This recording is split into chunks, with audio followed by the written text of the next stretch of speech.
السلام عليكم على كل اللي بيشوفونا، اهلا ومرحبا بكم في فيديو جديد على قناتي. ازيكم يا بنات؟ عاملين ايه؟ يا رب تكونوا بالف خير. القهوة من الحاجات الجميلة جدا يا بنات، وفوائدها كتير جدا للبشرة. بتبيض البشرة وبتنعم البشرة، بتجدد خلايا البشرة، بتنظف المسام بعمق، بترطب الجلد، بتزيل الجلد الميت، وبتساعد على علاج الندبات والتجاعيد. وبالتالي كل الحاجات دي بتبين بشرتك اصغر من سنها الحقيقي بكتير. طب معقولة كل الحاجات المفيدة دي وكل الفوائد الحلوة دي وما نستفدش بالقهوة في ماسك حلو جميل كده؟ وخصوصا ان احنا هنستعمل مع القهوة النهاردة الحليب. طبعا الحليب معروف انه بيساعد على تغذية البشرة وبيرطب وبينعم الجلد وبيخلي مرونة الجلد حلوة جدا. النهاردة هستخدم المكونين الهايلين دول في ماسك حلو جدا، هيبيض بشرتك 5 درجات، هيبين بشرتك اصغر من سنها الحقيقي ب10 سنين ان شاء الله. ده غير كمان انه هيخلصك من التجاعيد وهيوحد لون البشرة من اول استعمال. طيب خلونا نبدأ في الماسك ونقول بسم الله. معايا هنا معلقة قهوة كبيرة، معلقة كبيرة قهوة. لو مش متوفر عندك قهوة اللي هو البن العربي ممكن تستخدمي النسكافيه عادي اللي هو سريع الذوبان. تمام.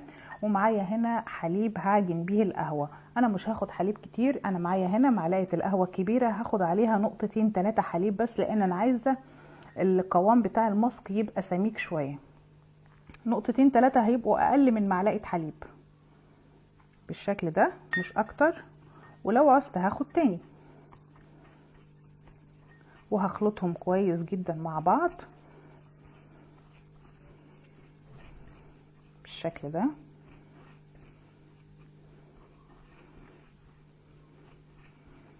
لحد ما يبقى قوامهم هحتاج نقطة حليب واحدة بس، حاجة بسيطة خالص، عشان زي ما قلت لكم انا عايزة القوام يبقى سميك شوية. ومسكت في المعلقة هحاول افكها كده كويس جدا. بس خلاص كده، بس هو ده القوام اللي انا عايزاه. تمام. طيب بعد ما هخلص دمج القهوة مع الحليب كويس، مش هستعملهم على بشرتي على طول، هضطر ان انا اعملها بصباعي كده، مفيش مشكلة. اهي قوامها سميك يا بنات زي ما انا عايزة. انا عايزة القوام السميك ده، مش عايزاها تكون سائل، لا انا عايزة قوامها سميك بالشكل ده. انا تعمدت ان انا اعملها قدامكم علشان تشوفوها بالشكل ده. اهي مش هستعملها على بشرتي على طول، لا هسيبها 5 دقايق. تمام. 5 دقايق ليه؟ لان انا عايزه القهوه تندمج مع الحليب وياخدوا من فوائد بعض كده. هسيبها 5 دقايق على جنب، وبعد ال5 دقايق بالظبط هجيبها وابتدي اطبقها على بشرتي. هفرد القهوه دي على بشرتي كلها مع تدليك للبشره بحركات دائريه. هتعملي تدليك خفيف لطيف كده على بشرتك بشكل دائري، وهتسيبيها على بشرتك لمده 20 دقيقه. هتحس ان هي نشفت معاكي. بعد ال20 دقيقة لما هتجف ان شاء الله هتغسلي بشرتك بمية باردة علشان تقفلي المسام.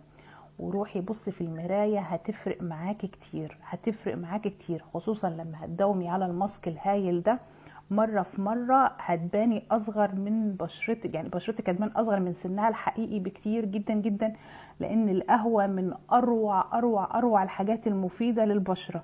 مهما قلنا من حاجات مفيدة للبشرة، في حاجات كتير جدا مفيدة للبشرة، بس صدقوني يا بنات القهوة من افضل الحاجات للبشرة وبتسبق كل الحاجات دي. تمام. يعني هي نمرة 1 في كل الحاجات المفيدة للبشرة. الماسك ده حلو جدا يا بنات فعلا، ما تهملوهوش، حاولوا ان انتوا تطبقوه. حتى لو مش هتقدروا ان انتوا تطبقوه بشكل مستمر، بس على الاقل حاولي ان انت تعمليه مرة او مرتين في الاسبوع. تمام. هيفرق معاكي في لون بشرتك، في ازالة التجاعيد، في توحيد لون البشرة. بجد ماسك وهم جدا، وخصوصا لو في ندبات او تجاعيد او اي عيوب في البشرة هيزيلها تماما. اتمنى فيديو النهاردة يكون عجبكم. لو عجبكم ما تنسونيش في لايك وشير وسبسكرايب للقناة. بحبكم في الله، واشوفكم في فيديو جديد. مع الف سلامة.